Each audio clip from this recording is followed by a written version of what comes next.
माधुरी भट्ट।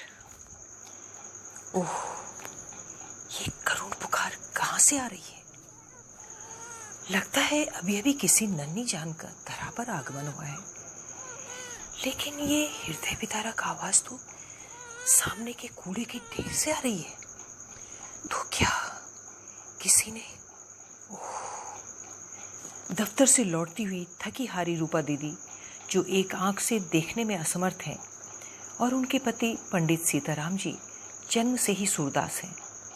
उनकी थकान उस करुण पुकार को सुनते ही छूमंतर हो गई। अपना रिक्शा उस आवाज की ओर मुड़वाकर रूपा दीदी जैसे ही आवाज के नजदीक पहुंची, देखते ही उनका कलेजा मुंह को आ गया। देखते ही देखते भीड़ जमा हो गई। नजदीक जाने पर ज्ञात हुआ कि अभी अभी किसी ने इस नन्ही सी जान को कूड़े के ढेर में कुत्तों के हवाले कर अपने दायित्वों से मुक्ति पाई है और रजिस्टर में अपने लिए कई जन्मों तक बेऔलाद रहने का नामांकन करवा दिया है। भीड़ तमाशबीन बन तरह तरह की बातें बना रही है, लेकिन उस मासूम को कूड़े के ढेर से निकालकर छाती से लगाने का दयामयी जिगर किसी के पास नहीं है। रूपा दीदी का हृदय उस रुदन को सुनकर बेचैन हो रहा है।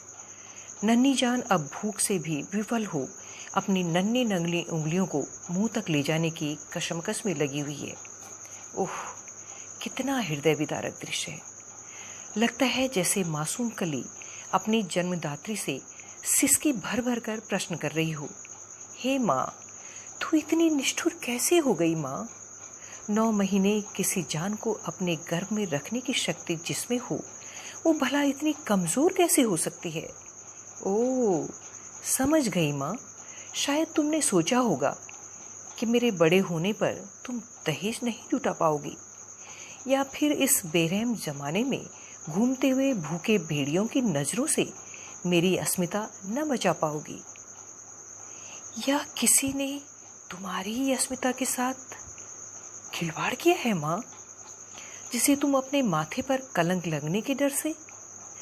ओह, तुमने एक बार भी नहीं सोचा माँ, मुझ पर क्या बीतेगी जब कूड़े के ढेर में नाचते हुए चूहे मुझे नोचेंगे, ताज़ा खून की गंध पाते ही भौंकते हुए कुत्ते मुझे नोच नोच कर खाएंगे माँ। तब मेरी चीख क्या तुम्हारे हृदय को विदीर्ण नहीं कर पाएगी माँ? मैं जानती हूँ माँ, तुम अपने आप को कभी भी क्षमा नहीं कर पाओगी। सुख सुविधाओं से तुम भले ही लबरेज हो जाओगी माँ, फिर भी मेरी चीख तुम्हारे सीने को तार तार करती रहेगी माँ। न चाहते हुए भी तुम कई तरह की मानसिक और शारीरिक बीमारियों का शिकार हो जाओगी माँ।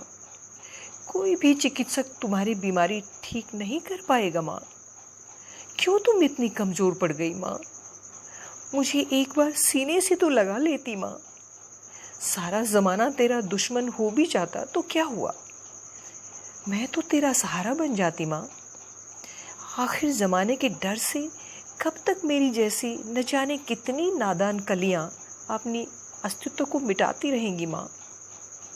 ओह, चंद लम्हों में ही कितने ही दृश्य रूपा दीदी की आंखों के सामने प्रकट हो गए। अब ज्यादा सोच विचार का समय नहीं है।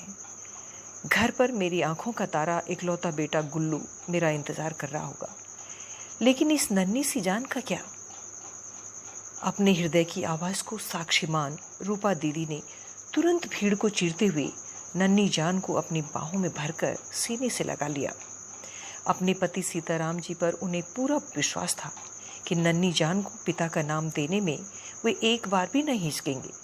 सच, ये दिल ही तो है।